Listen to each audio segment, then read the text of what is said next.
Salut les Wargamers, c'est Benoît de Wargame Miniature Tuto, j'espère que vous allez bien. Bienvenue sur ma chaîne consacrée au Wargame et aux figurines. Si vous êtes passionné par ces univers, je vous invite vraiment à vous abonner et activer la petite cloche de notification.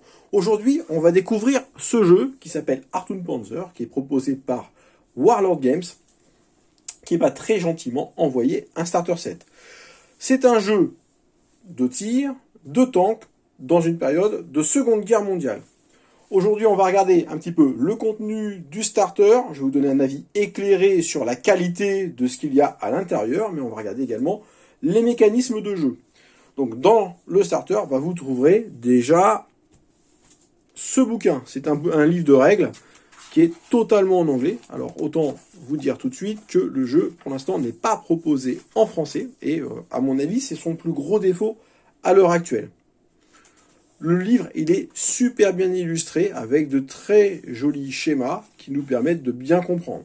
Pour les personnes qui ont un niveau d'anglais, on va dire moyen, vous arriverez quand même à très bien comprendre les mécanismes de jeu. Pour ma part, j'ai pris l'option de la traduction, donc je m'amuse à traduire page par page pour l'instant pour mieux comprendre les règles, mais ça ne m'a pas empêché déjà de réaliser plusieurs parties. Et je vais vous livrer d'ailleurs mon retour par rapport à ces parties.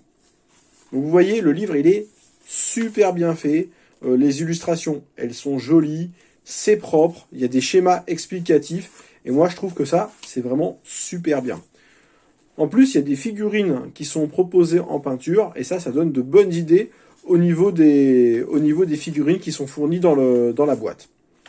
Ces figurines, je vais vous en parler tout de suite. Mais avant ça, on va regarder un petit peu encore le livre de règles. Vous voyez, ici, de très jolies illustrations. Et il faut savoir que dans le livre de règles, vous avez absolument tout ce qu'il vous faut pour jouer toutes les nations, pour l'instant, du jeu.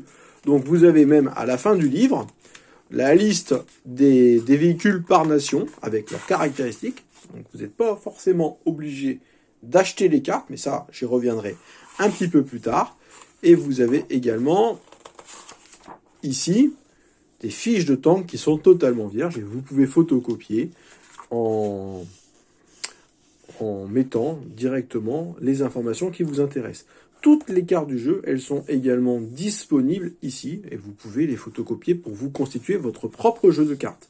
Donc ça, c'est plutôt une bonne chose, et c'est vraiment la bonne surprise de ce livre de règles. Il faut savoir que dans le starter, les cartes, elles sont quand même proposées dans leur version cartonnée. Et ça, c'est hyper sympa.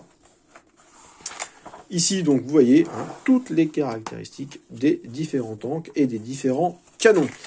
Je vais vous expliquer un petit peu à quoi cela correspond, mais pour l'instant, on va continuer notre petit inventaire à la Prévert. Dans le starter, on trouve également cette feuille de référence rapide, moi que je trouve très très bien faite, même si j'aurais bien apprécié qu'elle soit en français, parce que là, il y a juste un petit document à traduire. Je peux comprendre qu'on ne traduise pas toutes les règles, mais on aurait pu quand même faire un effort par rapport à ça, quitte à rajouter un petit papier, une petite photocopie à la fin dans la boîte.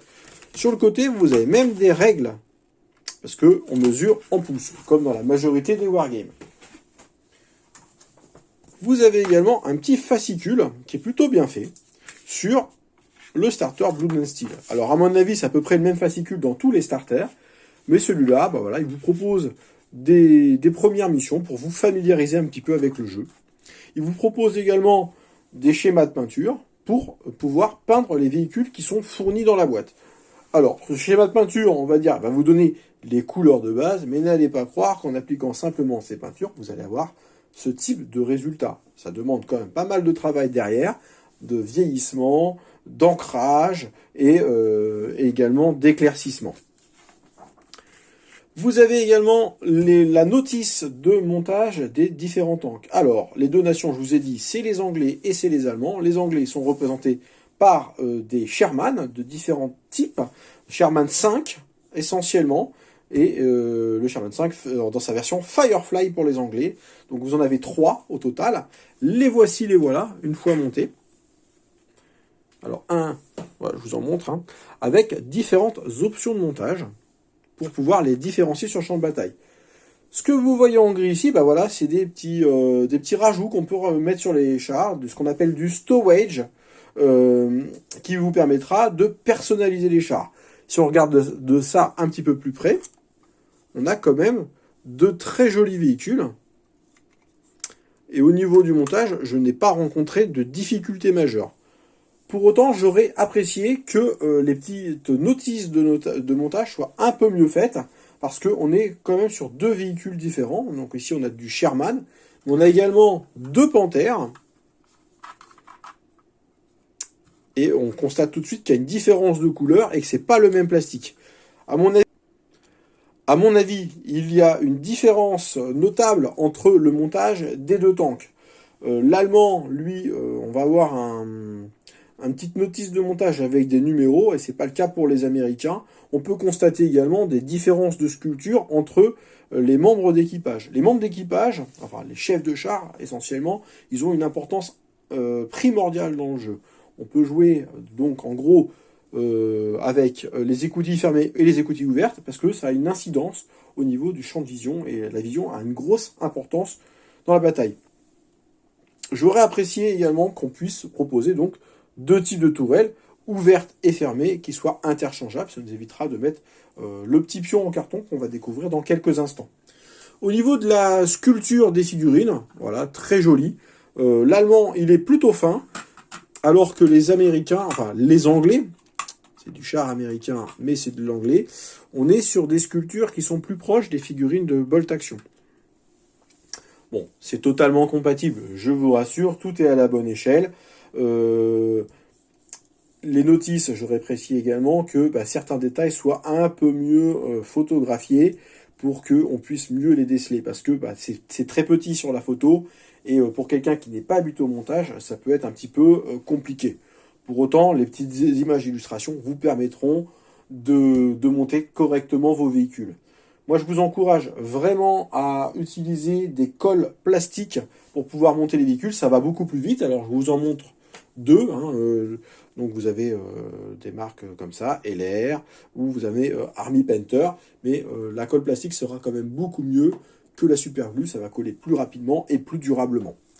Au niveau des petits bits, vous avez pas mal de choses, des petits sacs, des petits trous, des caisses, vous avez même un petit vélo, on peut voir ici, en résine, et ça, moi je trouve que c'est vraiment une super bonne idée.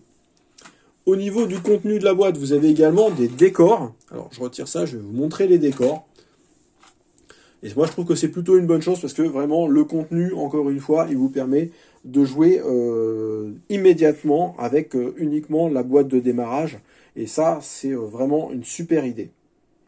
Alors, au niveau des décors, vous avez de base cette maison. Hop. Cette maison en ruine, parce que bon, il y a des zones d'embuscade, comme on appelle dans le livre. Et donc, vous avez plusieurs exemplaires de ça. Bon, moi, j'aime pas trop avoir toujours la même chose. Donc, ce que j'ai fait, c'est que j'ai pris plusieurs petits bouts d'autres décors, parce qu'il y a aussi ce type de décor-là. Et j'ai mixé pour avoir une multitude de petits décors. Donc vous voyez, un petit coin ici. J'en ai un autre, un angle de mur ici. Et avec tout le reste, moi j'ai fait ma propre maison. Donc pour pouvoir différencier un petit peu les deux. Et pour pouvoir avoir des décors qui sont vraiment différents. Donc encore une fois, ça vous permet d'avoir des choses que vous pouvez faire à votre manière. Tout n'est pas figé et ça laisse quand même une grande liberté artistique, et ça, j'apprécie énormément. Donc j'en finis avec ce bouquin qui est plutôt pas mal fait. Donc là vous avez donc les chats américains. Vous avez également dans la boîte l'équivalent de ça en décalcomanie. Bon, c'est un peu léger, j'avoue, surtout pour les chars américains, parce que bon, pour les chars allemands, il y aura peut-être assez de quoi faire. Pour les chars américains, ça va peut-être manquer un petit peu d'étoiles. Et la dernière page qui est très bien faite, où on vous donne des exemples de peinture et le contenu total de ces fameux stowage. Donc là, au niveau des bouquins, on a fait le tour. Au niveau maintenant du contenu par rapport à les tokens, tout ce qu'on peut trouver, des petites cartes et tout ça. On a déjà un premier jeu de cartes qui va vous servir dans le jeu, qui sont des cartes d'événements. Tout en anglais, de bonne qualité et avec une petite pochette pour ranger les cartes. Moi, je trouve ça plutôt bien. Je vais vous expliquer tout de suite à quoi ça sert. à travers un petit exemple, bien entendu. Ce sera quand même beaucoup plus simple à comprendre. Vous avez également des cartes qui correspondent aux compétences des As de char. Alors, hop, on va faire le point, je vais vous montrer ça plus près. Tac. Donc ça correspond aux compétences que peuvent avoir les As, parce que l'équipage, c'est, on va dire, l'élément essentiel et primordial de votre véhicule. Vous avez également des petites pochettes avec des cartes qui vous donnent droit à des petits bonus en partie. Hein. Des chasseurs de tanks, du canon, des choses comme ça. Donc des snipers, des ingénieurs, pas mal de choses, de l'artillerie. Vous avez ça pour les Allemands et vous avez la même, mais pas tout à fait la même, je vous la montre quand même, pour les Britanniques. On a pu, voilà. Et vous voyez que ici, il y a un certain nombre d'étoiles par carte et je vais vous expliquer à quoi ça sert. Au niveau du contenu, vous avez également des tokens. Alors les tokens, moi j'ai piqué l'idée à Papa Wargamer au niveau de ces boîtes. J'ai retrouvé les mêmes. Je les ai trouvés très très pratiques. Et j'ai rajouté un petit peu de mousse dessus parce que ça avait tendance à se balader un petit peu dans la boîte. Vous avez pas mal de tokens qui vont vous servir à compléter votre carte de données au niveau du tank. Chaque tank a une carte de données. Alors vous en avez ici et ici. C'est réversible, hein. Donc là vous avez le Firefly et là vous avez tout simplement le Sherman 5. Et là-dessus, vous avez pas mal de tokens à bouger durant la partie, notamment des munitions qui sont dans le rack, qui sont, on va dire, loadées et qui sont prêtes. Pour vous résumer un petit peu. Donc on va regarder un petit peu ça en détail, mais bon, pour l'instant je vous montre les petits tokens. On en a des tokens au niveau du nom du tank, avec les écoutilles trappes ouvertes ou fermées, des indicateurs de fumée, les indicateurs au niveau du niveau de qualification de votre équipage, des petits tokens qui montrent quelle partie de votre tank a été touchée par un tir, en gros des blessures. Un mini token, alors les tokens ils sont un peu petits par contre, hein. Repérer, viser. Les tokens au niveau des différentes marche avant, marche arrière, des différents mouvements du véhicule. Et ici, voilà, c'est le type d'obus qui va être chargé. Et pour revenir sur la carte, on va regarder un petit peu ça en détail. Donc elle est vraiment très bien illustrée. Vous avez donc le commandant. Là, on va déterminer son niveau. Le gunner, donc c'est-à-dire l'artilleur, hein, la personne qui va être en charge du canon, moi je dis c'est le tireur, le conducteur, et ici on va mettre les commandes, hein, marche avant, marche arrière, tout ça. Ici on va mettre nos munitions, et au fur et à mesure de la partie, ça va avancer du rack jusque dans la chambre de chargement, puis après ça va être prêt. Différentes caractéristiques au niveau du tank.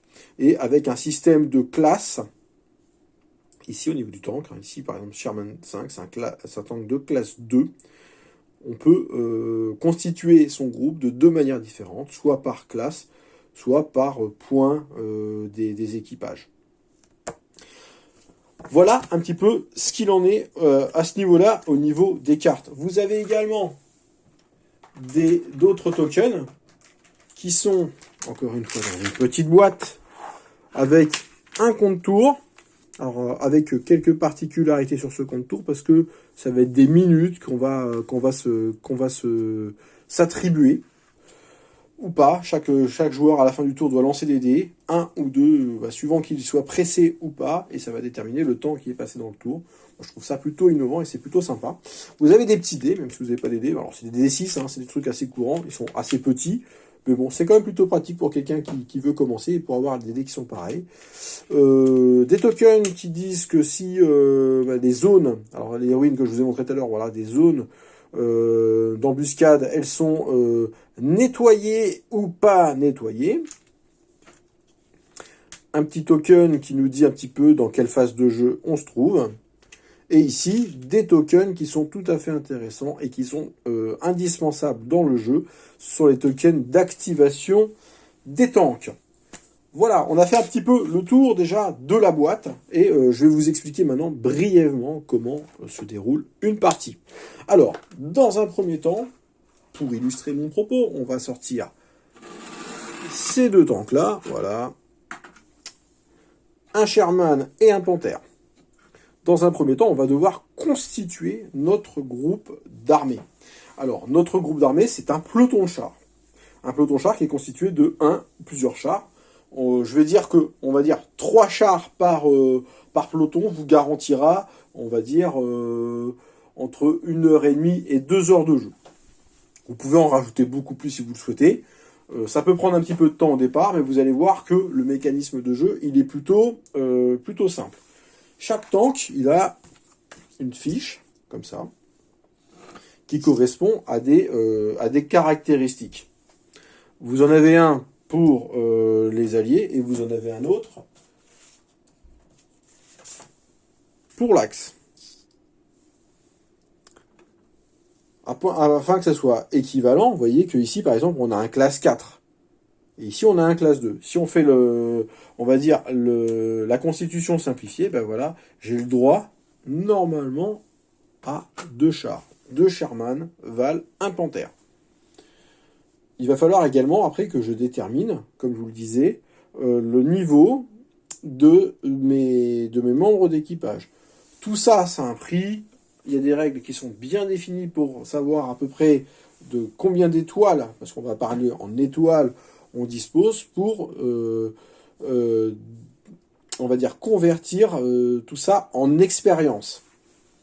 Et je ne vous cache pas que plus vous avez d'expérience, plus ça va être quelque chose de facile dans le jeu. Vous pouvez opter pour moins d'expérience, par exemple pour le chauffeur, donc vous aurez une mobilité qui sera plus compliquée, mais avec un commandant qui est super fort et qui va vous emmener plein de bonus. Il y a 4 niveaux d'expérience dans le jeu, qui va de inexpérimenté. Après, vous avez des réguliers, des vétérans, et vous avez des as. L'as, c'est uniquement le commandant, et lorsque vous avez un as dans votre peloton de chars, eh bien, ça vous amène pas mal de bonus. Grosso modo, voilà comment on constitue tout ça. Vous allez également avoir un certain nombre d'obus qui va être attribué à chaque véhicule suivant la période de la guerre et suivant le type de véhicule. Voilà un petit peu comment ça se passe. En admettant que j'ai ces 2 tanks qui vont affronter celui-là. Si on le fait de manière hyper simplifiée. On va aménager très rapidement un petit élément de décor.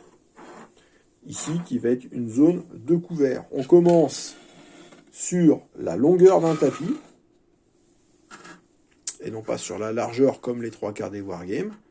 Et ici, on va définir que cette zone-là est une zone d'embuscade. La zone d'embuscade, elle va nous permettre de lancer des attaques qui ne sont pas forcément des attaques de nos tanks. Des actions, c'est-à-dire on a des petites cartes que je vous ai montrées, qu'on peut acheter moyennant des points au début de la bataille. Donc par exemple, pour l'allemand, on a Tank Hunter. Voilà, je vais avoir une carte, on va dire j'ai 3 étoiles, mais 3 étoiles, c'est un Tank Hunter qui peut être activé à partir de là, durant ma phase de jeu. On a, pour les Américains, notre type de carte, et les Américains, on va dire que j'ai qu'une étoile, parce que j'ai voulu mettre les points un petit peu ailleurs, et j'ai un barrage de mortier. Ça, c'est des cartes qu'on a face cachée, et qu'on va conserver durant la bataille. Au début de la bataille, on va également avoir une main des fameuses cartes d'événements. Les cartes d'événements, je vous les ai montrées tout à l'heure. Ce sont des cartes qui vont déterminer un certain nombre d'éléments qui peuvent être déclenchés durant une phase de jeu. Donc voilà, en admettant que eux, ils en ont 2. Encore une fois, c'est très très bien déterminé par la règle. Lui, il en a 2 également. Donc là, il y a des mines. Et là, j'ai d'autres choses qui sont pour ces chars-là.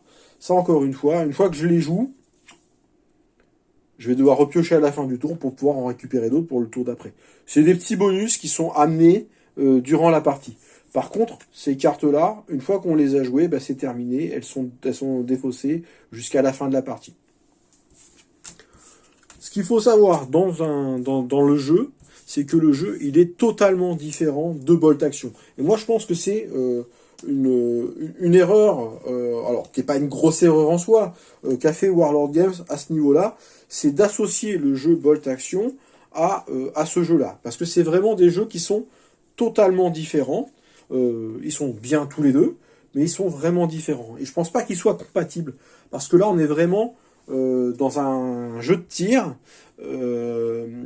mais qui fait un petit peu de simulation quand même. C'est-à-dire que pour tirer sur un char, on va déjà devoir le repérer, on va devoir déjà le viser, alors que dans Bolt, bon voilà, c'est beaucoup plus simple et c'est beaucoup plus fluide également, parce que Bolt est avant tout, et je le répète, un jeu d'infanterie. Ici donc, pour vous décrire un tour de jeu, on va déterminer au début du jeu un certain nombre de choses. Au début de la partie, on va déjà à ce niveau-là devoir fixer une durée de partie.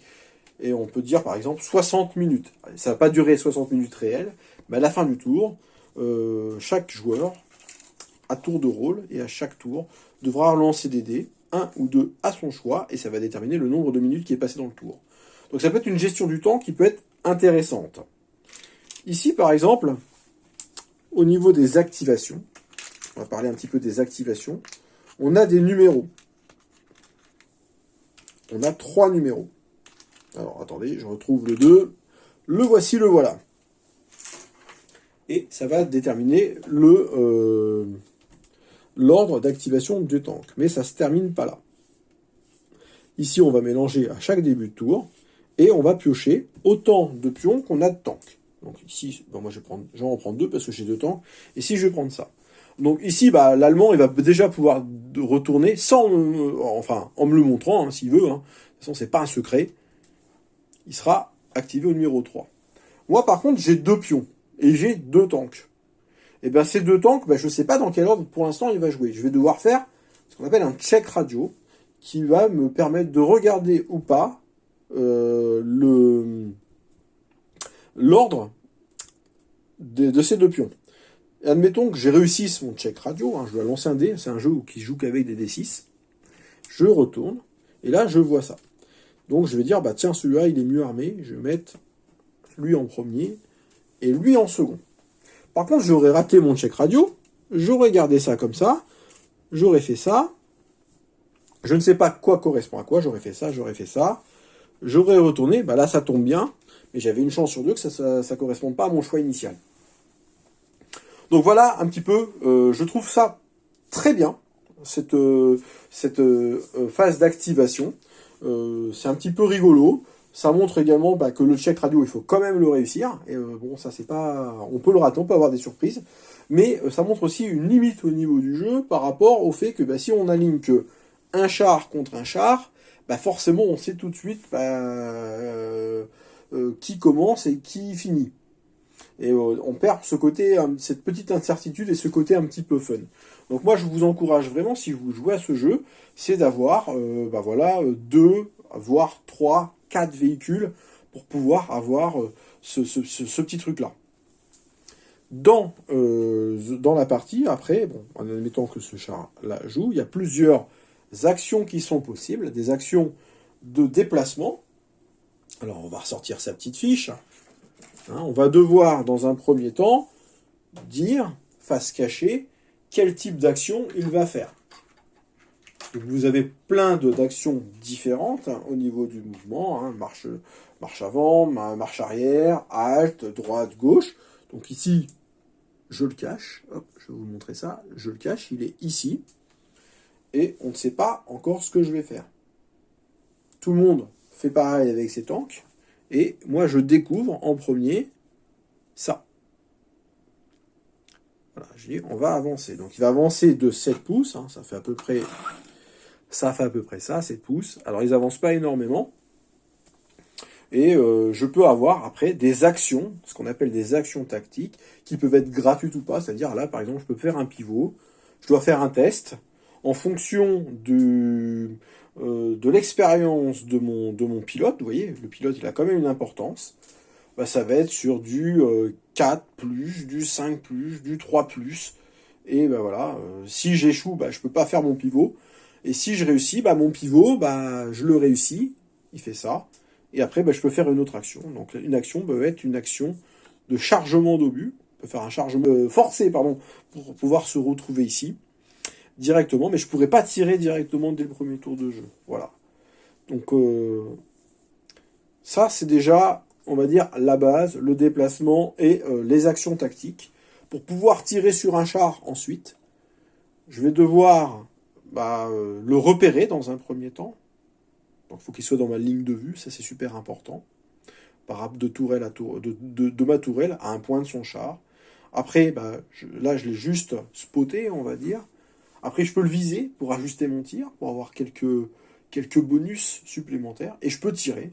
Et pour le tir, on va déterminer si ça touche les chenilles, la caisse ou la tourelle, et par rapport à des valeurs de canon, qui vont déterminer une valeur en gros de pénétration, et des valeurs d'armure, on va comparer tout ça, et en fonction de ça, on va avoir un tableau qui va nous dire si le véhicule, il est... alors déjà, il faut déjà que je le touche, et s'il est touché, est-ce qu'il est détruit ou endommagé. S'il est endommagé, voilà, il peut y avoir quelques petites conséquences.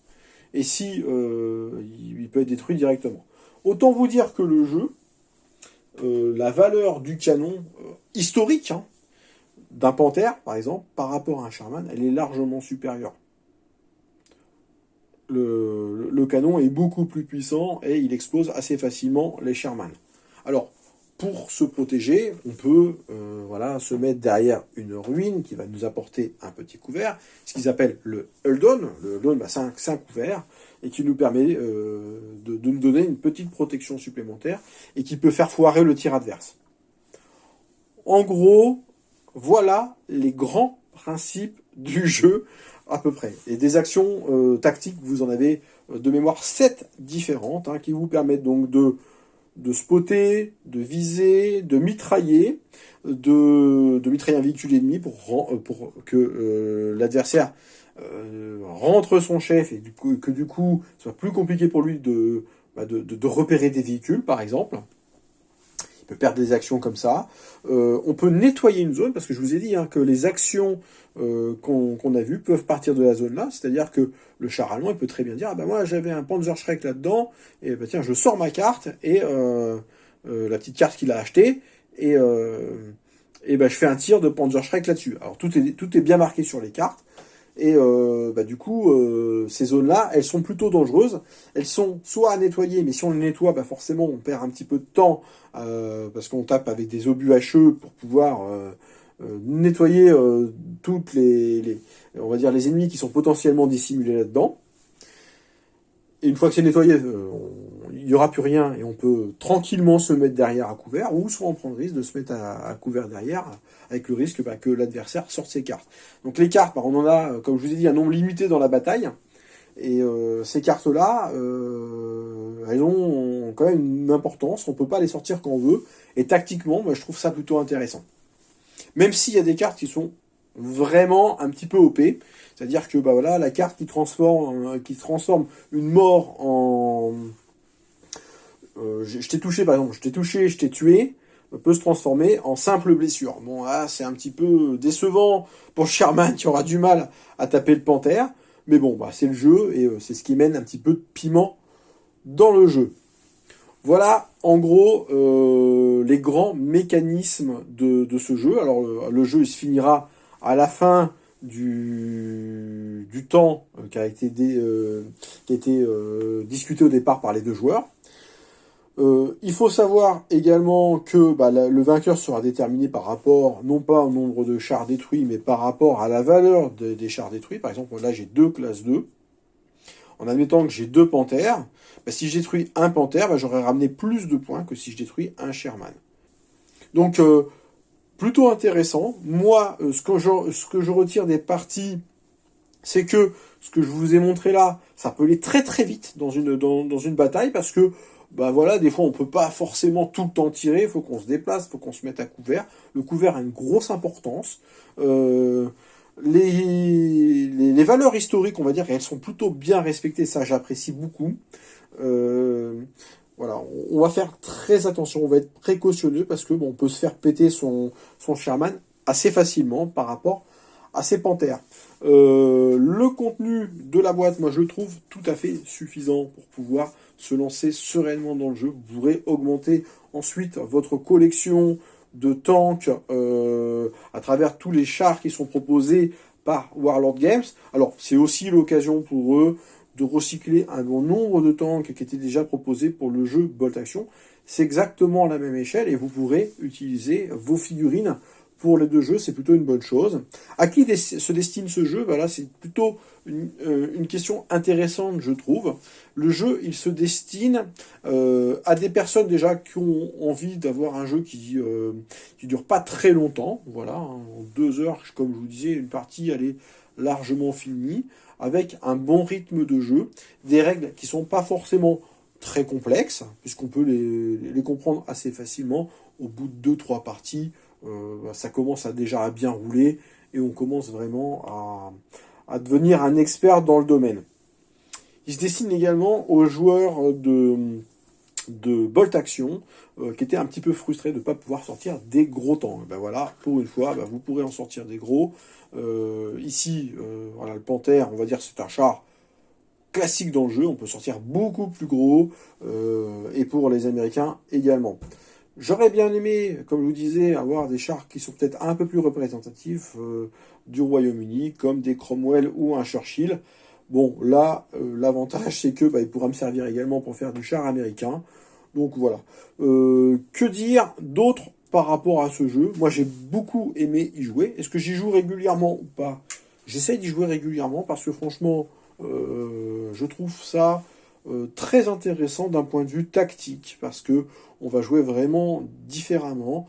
Déjà, on a beaucoup moins de figurines, donc une perte, c'est pas comme une perte dans Bolt Action ou d'autres jeux.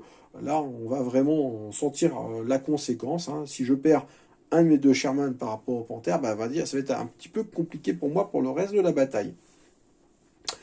Donc, à un point de vue, un avis globalement très positif. Donc, les 2 points faibles du jeu, pour moi, c'est le fait qu'il soit proposé en anglais et le fait qu'il soit trop associé à Bolt Action. Pour moi, c'est un inconvénient qu'on n'est pas vraiment un, mais pour moi, voilà, le petit logo Bolt Action, il devrait être réservé à Bolt Action. Il faudrait que Warlord Games propose un logo World War II, par exemple, hein, qui englobe Bolt Action et Harpoon Panzer. Ça pourrait être une bonne chose. Je crois savoir également qu'ils vont bientôt sortir un Kickstarter avec un nouveau jeu qui s'appelle Vanguard.